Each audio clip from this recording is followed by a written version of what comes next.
اللہ الرحمن الرحیم۔ السلام علیکم پیارے دینی اسلامی بہن بھائیوں، ماں بہنوں، بیٹیوں، میرے چینل میں اسداللہ میں خوش آمدید۔ دعا کرتی ہوں اللہ تبارک و تعالیٰ آپ کو اس دنیا کی تمام خوشیاں نصیب فرمائے اور ہر تکلیف اور پریشانی سے اللہ تبارک و تعالیٰ آپ کو اپنے حفظ و امان میں رکھے۔ اور میرے چینل اسداللہ کو آپ ضرور سبسکرائب کریں اور ضرور لائک کریں اور شیئر کریں اور بیل آئیکن کے بٹن کو ضرور دبائیں۔ اگر آپ کو اس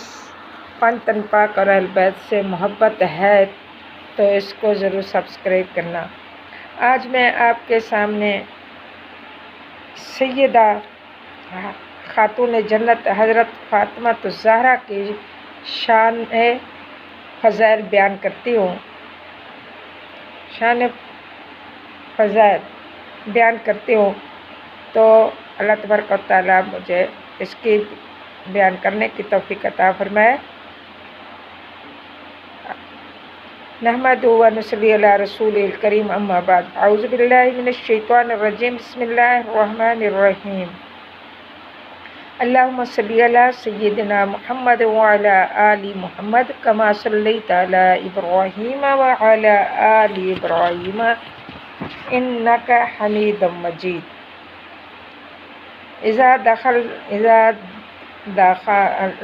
دخلت علی النبی صلی اللہ علیہ وسلم قام الیہا فقبلہا واجلسہا فی جلسہ،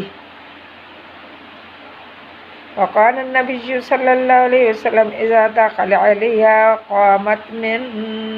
مجلسہا۔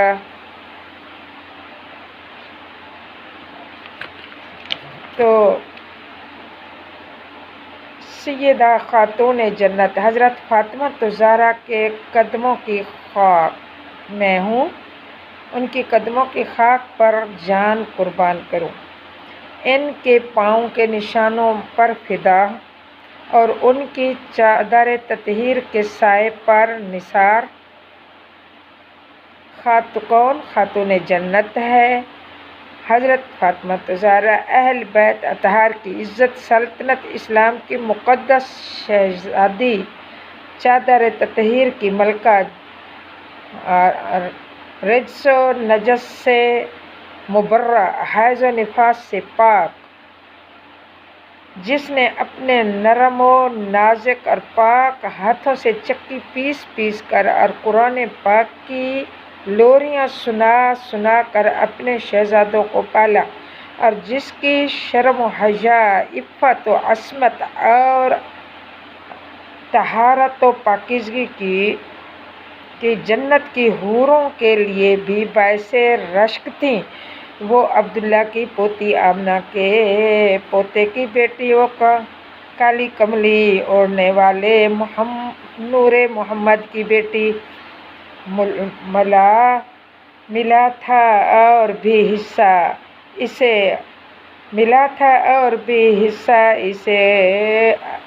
عز و شرافت کا، اسی کی گود سے دریا ابلنا تھا شہادت کا، ملا تھا اور بھی حصہ اسے عز و شرافت کا، اسی کی گود سے دریا ابلنا تھا شہادت کا۔ کون بطول حضرت زہرا فاطمہ، جو شادی کے بعد اپنے پیارے شفیق بابا کے نورانی حجرے سے رخصت ہوتی ہیں، اور کس طرح رخصت ہوتی ہیں؟ 70,000 فرشتے کی جماعت کا حفاظتی دستہ ناکائے زہرا کے پاؤں کی دھول چومتا جا رہا تھا، اور جنت کی حوریں راستے میں اپنی عفت کی چادر بچھاتی جاتی تھیں، اور رضوان جنت آسمان سے پھولوں کی بارش کرتے جا رہے تھے۔ ترمذی شریف جلد 4 صفحہ نمبر 227۔ حضرت عائشہ رضی اللہ تعالیٰ عنہا سے روایت ہے کہ میں نے خاتون جنت رضی اللہ تعالیٰ عنہ سے بڑھ کر اور کوئی ہستی نہیں دیکھی کہ کوئی ایسا شخص نہیں دیکھا اور نہ ہی کوئی ایسی عورت دیکھی ہے اور کسی کو نہ دیکھا نہ سنا۔ کھانے پینے، بولنے چلنے، اٹھنے بیٹھنے میں نبی کریم صلی اللہ علیہ وسلم کی مشابہ تھیں۔ ساری ہی چال ایسی تھیں جیسے پیارے آقا سرور کائنات صلی اللہ علیہ وسلم کی ہے۔ اذا دخلت علی النبی صلی اللہ علیہ وسلم قام الیہ فقبلها واجلسها فی جلسہ، کہ جب بھی حضرت زہرا رضی اللہ تعالیٰ عنہا حضور اکرم صلی اللہ علیہ وسلم کی خدمت اقدس میں حاضر ہوتی تھیں تو حضور اکرم صلی اللہ علیہ وسلم کھڑے ہو جاتے تھے اور پیشانی کو بوسہ دیا کرتے تھے اور اپنی مجلس میں اپنی جگہ بٹھایا کرتے تھے جہاں وہ بیٹھے ہوتے تھے۔ وکان النبی صلی اللہ علیہ وسلم اذا دخل علیہ قامت من مجلسیہ، اور جب بھی نبی کریم صلی اللہ علیہ وسلم ان کے گھر تشریف لے جاتے تو آپ تعظیم کے لیے کھڑی ہو جاتی۔ امام الانبیاء سرور کائنات صلی اللہ علیہ وسلم اپنی بیٹی حضرت زہرا کی عزت افزائی کے لیے کھڑے ہو جاتے، بلکہ آپ بھی جب کھڑے ہو جاتے تو پوری کائنات کھڑی ہو جاتی، پوری کائنات کھڑی ہو جاتی، بلکہ یوں سمجھے کہ ساری کائنات کھڑی ہو جاتی تھی۔ تو جس کی عزت کے لیے نبی کھڑے ہو جائیں، نبی کھڑے ہو جائیں نہیں بلکہ نبوت کھڑی ہو جائے، تو بلکہ پوری کائنات کھڑی ہو جائے، تو پھر اس کے ایسی ہستی کا مقام، احترام، عزت، آبرو اور طہارت و نفاست کا کیا ہی مقام تھا، کیا ہی ٹھکانہ ہو سکتا تھا، کیا ہی ٹھکانہ ہو سکتا ہے، اور پھر ہو بھی کیوں نہ، جبکہ حضور صلی اللہ علیہ وسلم نے خود ہی فرمایا، مشکوٰۃ شریف صفحہ نمبر 528، ترمذی شریف جلد نمبر 2 صفحہ نمبر 227، مسلم شریف جلد نمبر 2 صفحہ نمبر 290، حضرت مسعور بن محترمہ رضی اللہ تعالیٰ عنہ فرماتی ہیں کہ نبی کریم صلی اللہ علیہ وسلم نے فرمایا، فاطمہ تو بضعۃ منی، کہ فاطمہ میرے جگر کا ٹکڑا ہے، اور جس نے فاطمہ کو ناراض کیا اس نے مجھے ناراض کیا۔ کالی کملی والے آقا دو عالم صلی اللہ علیہ وسلم اپنی بیٹی کے لیے یہ ارشاد اس لیے فرمایا کہ ابو جہل نے اپنی بیٹی اس لیے فرمایا تھا کہ ابو جہل نے اپنی بیٹی جس کا نام عزوہ تھا، اوزا یہ تھا، اوزا تھا، یہ ان کے نام تھے عربی کے، اوزا تھا، ابو جہل کی بیٹی جس کا نام اوزا تھا، حضرت علی رضی اللہ تعالیٰ عنہ کے نکاح میں دینے کی خواہش ظاہر کی، دینے کے لیے تیار ہو گیا کہ میں اپنی بیٹی حضرت علی کو دیتا ہوں، اور حضرت علی نے اس پیشکش کو قبول بھی فرما لیا، لیکن نبی کریم صلی اللہ علیہ وسلم کو اس کی خبر جب ہوئی تو آپ کو جب خبر ہوئی، خبر ہوتے ہی آپ کو جب اس کی خبر ہوتی ہے تو حضور اکرم صلی اللہ علیہ وسلم منبر پر تشریف فرما ہوتے ہیں، ایک طویل خطبہ دیا اور فرمایا، وَإِنِّي لَسْتُ أُحَرِّمُ حَلَالًا وَلَا أُحِلُّ حَرَامًا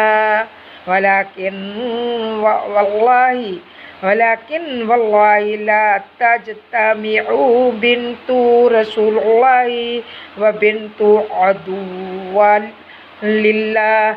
مقام قرآنً واحدًا ابدا کہ میں آپ نے خطبہ فرمایا، کیا خطبہ میں کیا ہے؟ وَإِنِّي لَسْتُ أُحَرِّمُ حَلَالًا کہ میں کسی حرام چیز کو حلال اور کسی أُحِلُّ حَرَامًا اور کسی حلال کو حرام نہیں کر سکتا، کسی حلال چیز کو حرام نہیں کر سکتا اور کسی حلال چیز کو حرام نہیں کر سکتا، مگر خدا کی قسم قیامت تک رسول خدا کی بیٹی اور دشمن خدا کی بیٹی ایک واللہ اللہ کی قسم لا تجتمع بنت رسول اللہ و بنت عدو للہ، یعنی کہ اللہ کی قسم قیامت تک رسول خدا کی بیٹی اور دشمن خدا کی بیٹی ایک مکان میں نہیں رہ سکتی، ایک مکان میں نہیں رہ سکتی۔ اس کا نتیجہ آپ نے بہت یہ پیارا خطبہ دیا، اس کا نتیجہ یہ ہوا کہ حضرت علی نے اپنا ارادہ ملتوی کر دیا، اور پھر جب تک خاتون جنت رہیں حضرت علی نے دوسرا نکاح نہیں کیا، چونکہ محدثین رحمت اللہ دہلوی فرماتے ہیں کہ چونکہ حضرت فاطمہ حضور صلی اللہ علیہ وسلم کے دل کا ٹکڑا ہے، اس لیے اگر کسی نے فاطمہ رضی اللہ تعالیٰ عنہ کو کوئی تکلیف پہنچائی تو اس نے مجھے آپ صلی اللہ علیہ وسلم نے فرمایا مجھے تکلیف پہنچائی، جس نے نبی کو تکلیف پہنچائی اور جس نے نبی کو گالی دی تو وہ کافر ہو گیا، وہ کافر ہو گیا۔ مسلم شریف جلد 2 صفحہ نمبر 290، مشکات شریف صفحہ نمبر 527۔ حضرت عائشہ صدیقہ رضی اللہ تعالیٰ عنہ فرماتی ہیں کہ ایک روز ہم تمام ازواج محترمات نبی کریم صلی اللہ علیہ وسلم کے پاس بیٹھی تھیں کہ حضرت فاطمہ رضی اللہ تعالیٰ عنہا نبی کریم صلی اللہ علیہ وسلم کی طرف چلتی ہوئی تشریف لائیں، اور جب حضور صلی اللہ علیہ وسلم نے دیکھا تو فرمایا مرحبا یا بنتی کہ اے میری بیٹی تمہارا آنا مبارک ہو، اور پھر حضور اکرم صلی اللہ علیہ وسلم نے اپنے پاس بٹھا لیا، ثم سر فبکت بقاء شدیدا، پھر حضور صلی اللہ علیہ وسلم نے ان کے سرگوشی کی بس خاتون جنت رونے لگی، اور جب حضور اکرم صلی اللہ علیہ وسلم نے بیٹی کا حزن و ملال اور رونا اتنا دیکھا تو پھر کان میں کوئی بات کی تو حضرت زہرا رضی اللہ تعالیٰ عنہا مسکرا پڑی، اور جب نبی کریم صلی اللہ علیہ وسلم اس دنیا میں رہے تو ہم نے پوچھنے کی کوشش کی تو حضرت فاطمہ تو زہرا ہمیں نہیں بتایا، جب اس دنیا سے رخصت ہو گئے تو ہم نے پھر پوچھا تو حضرت فاطمہ تو رضی اللہ تعالیٰ عنہا سے پوچھا تو رونے لگی، اور خاتون جنت نے فرمایا کہ میں اپنے باپ کے راز افشاں اس وقت نہیں کیا کہ جب میرے باپ زندہ تھے، میں ان کا راز افشاں نہیں کر سکتی تھی۔ حضرت عائشہ رضی اللہ تعالیٰ عنہا نے پھر ان کے بعد پوچھا تو پھر فرمایا کہ جب پہلی بار آپ نے سرگوشی فرمائی، میرے کان میں کوئی بات کی تو آپ نے فرمایا میں اب اس دنیا سے رخصت ہونے والا ہوں، تو میں رونے لگی، پھر آپ نے جب دیکھا کہ میں رونے لگی تو آپ نے پھر مجھے سرگوشی کی کہ بیٹی آپ سب سے پہلے آپ مجھے آ کر ملو گی، آپ سب سے پہلے جلد ہی مجھے ملو گی، جلد ہی ہم دونوں اکٹھے ہوں گے ماں۔ تو پھر میں ہنس پڑی،